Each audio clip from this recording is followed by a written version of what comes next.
Saudis accuse Iran of direct aggression over Yemen missile. Saudi Arabia's Crown Prince Mohammed bin Salman has accused Iran of an act of direct military aggression by supplying missiles to rebels in Yemen. This may be considered an act of war, state media quoted the prince as telling UK Foreign Secretary Boris Johnson in a telephone conversation. On Saturday, a ballistic missile was intercepted near the Saudi capital. Iran has denied arming the Houthi movement, which is fighting a Saudi-led coalition backing Yemen's government. Foreign Minister Mohammed Javad Zarif said on Monday that Saudi Arabia's wars of aggression and regional bullying were threatening the Middle East. Riyadh's night of long knives and long-range missiles. Witnessing Yemen's desperate suffering. Yemen conflict, who is fighting whom?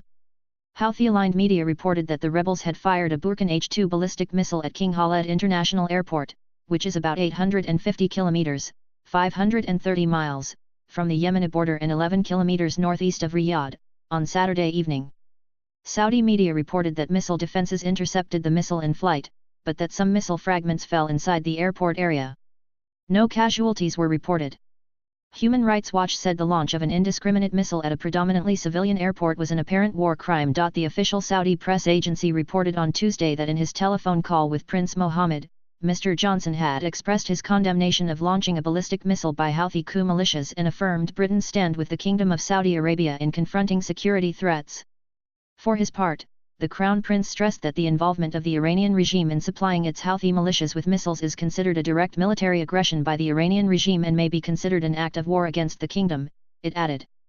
Saudi Foreign Minister Adel Al-Jubeir told CNN on Monday that Lebanon's Hezbollah movement, an Iranian proxy, was also involved. It was an Iranian missile launched by Hezbollah from territory occupied by the Houthis in Yemen, he said. Regional Cold War. By Jonathan Marcus, BBC diplomatic correspondent. Iran and Saudi Arabia are engaged in a regional Cold War, a battle for influence and power. And just like the US-Soviet Cold War, while the two main protagonists are not directly involved in fighting each other, they or their proxies are engaged on a number of other battlefields.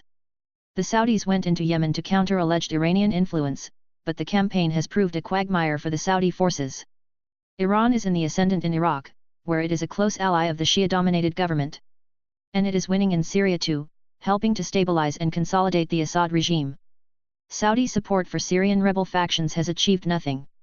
Now the Saudis seem to be focusing on another country where Iran's allies, in this case, Hezbollah, are well entrenched, Lebanon. But tinkering with that country's fragile stability has huge risks, not least the danger of prompting a crisis that could lead to a full-scale war between Israel and Hezbollah. He added that the missile was similar to one launched in July that was shot down close to the Saudi city of Mecca, and that it was manufactured in Iran, disassembled and smuggled into Yemen, then reassembled by operatives from the Iranian Revolutionary Guards and Hezbollah.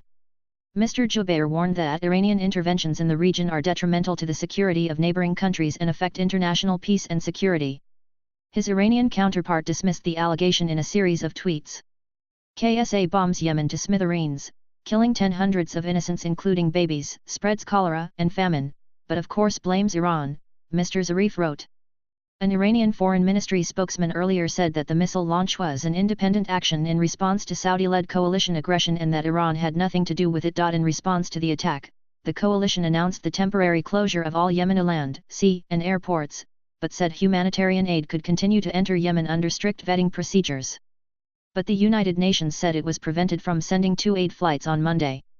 More than 8,670 people, 60% of them civilians, have been killed and 49,960 injured in airstrikes and fighting on the ground since the coalition intervened in Yemen's civil war in March 2015, according to the UN. The conflict has also left 20.7 million people in need of humanitarian assistance, created the world's largest food security emergency, and led to a cholera outbreak that is believed to have affected 902,000 people and caused 2,191 deaths.